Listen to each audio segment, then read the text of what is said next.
Alright, so today we got a little bit of an update video, and we're going to be installing the Strut-bar you see behind us. So we're going to get into an update first, and then we'll get into the installation.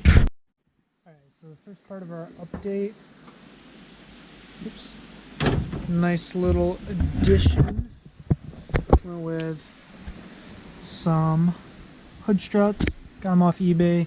They came with these nice little brackets. And then they mounted right up to the factory holes, wicked easy to install. And then I painted my logo on my engine cover so that way it's going to match the strut bar I got. So I painted this with the same Pour 15 caliper paint that I used for my calipers, so that way it'll match my calipers. And yeah, we're going to get to installing it.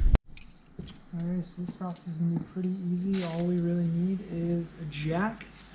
We need a 14mm extension, break those free, and then 14mm wrench, and that's all we need.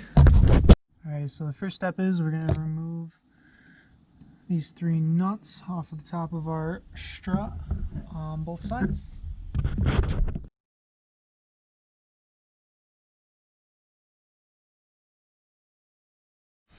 Alright, so the next stop is jacking it up, and we almost got it to slide in, so we're going to jack it up a little bit more. Alright, there we go. So there's our finished product. We got the strut bar in, yellow matching the engine cover, and my brakes. And that's going to be it for this little short update and installation video.